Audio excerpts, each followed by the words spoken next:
Good morning, everyone. Happy Saturday. Here's your daily news report and fourth stimulus check update. Lawmakers in Congress will be working hard on the new stimulus relief plan this weekend to finally get it passed. If you're interested in entering next Friday's $100 Walmart gift card giveaway, please make sure to watch until the end of this video. According to two Democratic aides, Senate Majority Leader Chuck Schumer's office warned Democrats to be ready to work late nights and weekends this month, a sign of the strenuous weeks ahead. Leadership's notice comes as Senate Democrats face an intense fall schedule, with multiple fiscal deadlines hitting as the chamber also works to confirm President Biden's nominees. In the next coming weeks, Democrats will need to fund the government past September 30th, as well as address the debt ceiling. Senate Republicans have vowed they will not vote to raise the debt ceiling and argue that Democrats can do so on their own, using reconciliation. But the White House and Democratic leadership are pushing for a bipartisan solution, stating that much of the debt was racked up under the former president. In addition, Democrats are facing to finalize their up to $3.5 trillion social spending plan. Progressives had hoped that the social spending package would be ready by September 27th. That's a date that Speaker Nancy Pelosi had set for a vote on the bipartisan infrastructure bill. But Democrats increasingly acknowledge that timeline is very unlikely. Senate Democrats are also set to vote as soon as next week on an intra-party compromise bill. A working group of Senate Democrats introduced the legislation this week, but it is widely expected to fail amid unanimous opposition from Senate Republicans. So everyone, what are your thoughts on how slow Congress is taking to pass the new massive infrastructure bill? Please leave your thoughts in the comments section below. More than 42 million Americans are about to get a significant boost when it comes to putting food on their table. It's a boost that will impact more than 700,000 families in Michigan alone. My plan benefits ordinary Americans, not those at the top who don't need the help. It's a historic middle-class tax cut, cutting taxes for over 50 million families.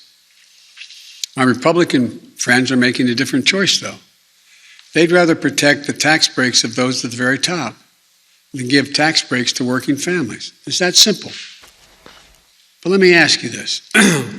Where is it written that all the tax breaks in the American tax code go to corporations and the very top? I think it's enough. I'm tired of it. For me, it's pretty simple. It's about time working people got the tax breaks in this country. That's what my plan does. And here's what it also does. By asking big corporations and the very wealthy to pay their fair share, it makes it possible to invest in America, to invest in the American people. According to leading economists, forecasters like Moody's and major international financial institutions, my plan will create jobs, make us more competitive, and grow our economy and lessen, not increase, inflationary pressure. I don't know if it's been handed out today, but by the way, 15 Nobel laureates in economics released a letter yesterday arguing that exact same point.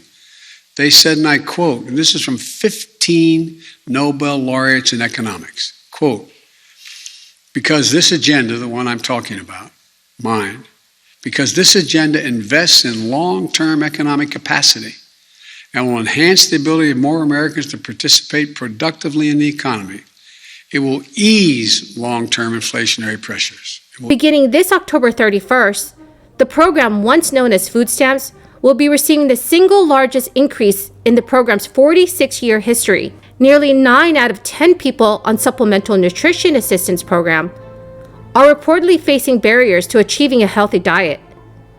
The main hurdle right now is the cost of buying healthier foods. 1 in 8 Americans receive food assistance, but the amount was based on decades-old data.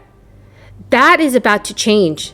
According to the USDA, beginning October 1st, the average person receiving monthly SNAP benefits will get an increase of about $36.24, which is about a 21% increase. It will go from $121 a month to $157 per month. The USDA announced in mid-August that it had re-evaluated the Thrifty Food Plan, which is used to calculate SNAP benefits. According to the USDA, the re-evaluation was driven by the latest data in 4 areas: current food prices, what Americans typically eat, dietary guidelines, and nutrients in food items. Officials expect the SNAP benefits to show up on your Bridge card sometime after October 1st. So everyone, do you agree with me that Congress should provide more food assistance to lower-income Americans? Please leave your thoughts in the comment section below. The decision for federal unemployment programs to come to an end has affected more than 9.3 million Americans, with many people across the United States struggling at present to pay their rent or mortgages. While there is still uncertainty about this crisis, there have been louder calls for Congress to come to the rescue for the American people, who have now lost their financial support that the U.S. government was providing. What's more, the Department of Labor reported just prior to the end of the federal unemployment programs that the U.S. had experienced its slowest job growth in recent months. Everyone, the key word for this video is cookie. If you would like to enter next Friday's $100 Walmart gift card giveaway, please be subscribed to my channel, like this video, and also comment below this keyword. Thank you so much, everyone. Some progressive Democrats, including Representative Cori Bush and Alexandria Ocasio-Cortez, are trying to push through a new bill that would reinstate federal benefits and would include backdated payments.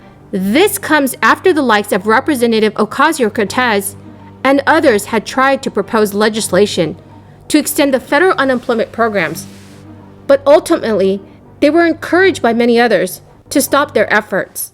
The picture is very bleak. If the predictions are anything to go off, as Goldman Sachs project that more than 700,000 American households may be evicted this year, while the Washington Post report that many senior officials in Joe Biden's government have warned him that the benefit cliff poses a serious danger to millions of Americans who still remain out of work. However, there has been a big push from the federal government to shift the responsibility onto state governments, using the funds from the American Rescue Plan. The issue is that many states have already decided that the funds from the $1 trillion stimulus package would go towards other areas.